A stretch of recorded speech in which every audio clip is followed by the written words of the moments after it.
Hari ini saya senang bisa meresmikan jembatan Yotefa bertepatan dengan peringatan Hari Sumpah Pemuda. Tanah Papua harus maju seperti daerah-daerah lain di Indonesia. Papua adalah surga kecil yang jatuh ke bumi. Ungkapan Presiden Jokowi tadi tidak berlebihan. Papua memang sebuah tanah surga di timur Indonesia. Di sisi lain, benar jika faktanya Papua masih jauh tertinggal dari daerah lain, khususnya dari Pulau Jawa. Jembatan Merah Yotefa adalah sebuah pesan Presiden untuk memajukan Papua. Sejak diresmikan, jembatan ini menjadi ikon dan harapan baru yang sangat dibanggakan. Kegiatan ekonomi pun tumbuh dengan sendirinya, lokasi wisata pun bermunculan. Tapi, dengan terbukanya akses dan mobilisasi manusia, masalah pun muncul kemudian.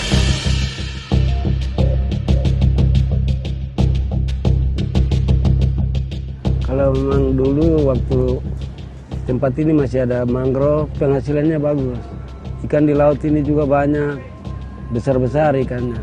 Tenggiri ada, bubara ada, ikan bandeng ada.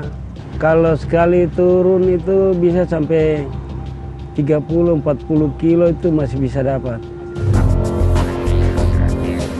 Kalau sekarang hutan mangrove udah rusak, terus keadaan ini lingkungan juga udah tercemar. Akhirnya kita main laut juga nggak bisa dapat lebih. Ukuran ikan yang sekarang sama yang dulu beda. Yang sekarang nggak ada yang ukuran besar, ukurannya kecil. Keluh kesah Rudi Iwo bukan tanpa alasan.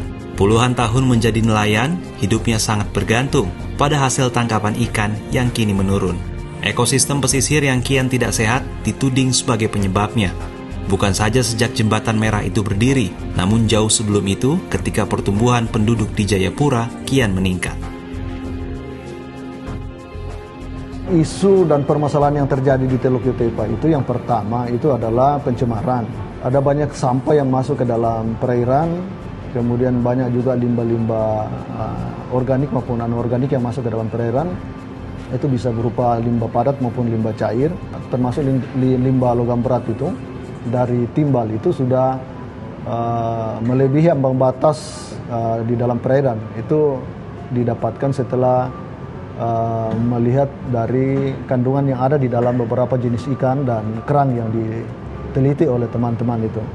Kemudian isu yang kedua atau permasalahan yang kedua adalah sedimentasi. Sedimentasi ini banyak terjadi di beberapa muara-muara akibat pembangunan yang masif di lahan daratan. Ini karena pembukaan lahan di daerah darat yang menyebabkan atau memicu sedimentasi ke dalam perairan.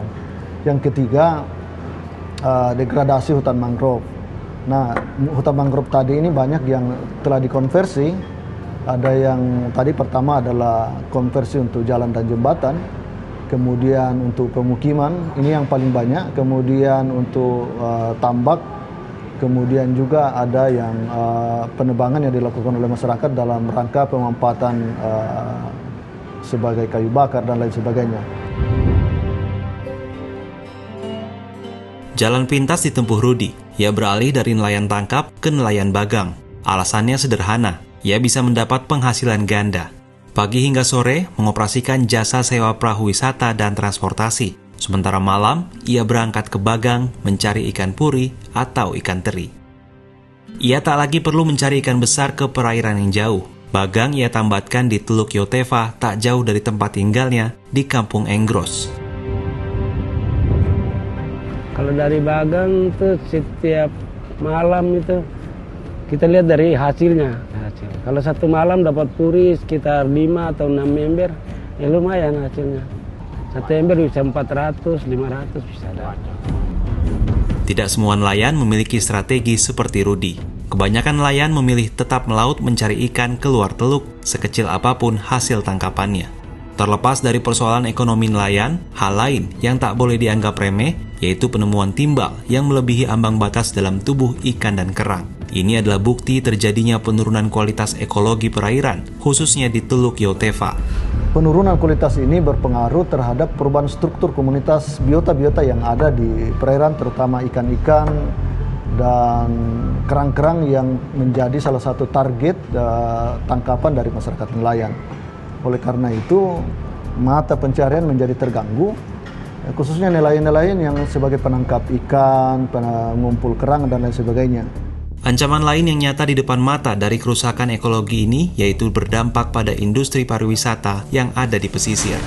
Nilai ekonomi dari jasa-jasa lingkungan tadi itu menjadi berkurang, sehingga ini akan berdampak pula terhadap mata pencarian masyarakat yang ada di situ, yang memang di situ ada daerah wisata ya, sehingga akan berkurang orang yang berkunjung ke sana karena keindahan dari suatu pantai itu menjadi berkurang.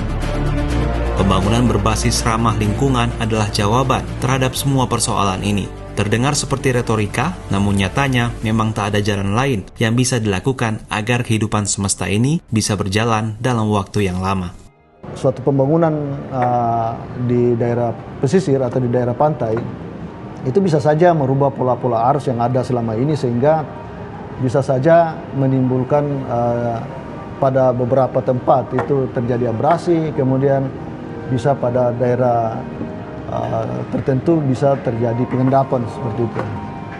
Saya pikir saya tidak bisa mengatakan itu menyalahi atau sudah sesuai. Yang penting bahwa ini sudah dilakukan dan sudah ada kajian-kajian. Hanya saja memang kajian-kajian itu saya pribadi belum pernah melihat seperti apa kajian-kajian itu. Apakah sudah sesuai atau tidak ya, kita tidak tahu.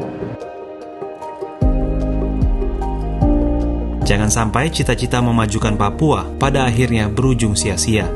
Jembatan megah simbol memajukan Papua menjadi monumen. Di sini pernah ada surga yang jatuh ke bumi.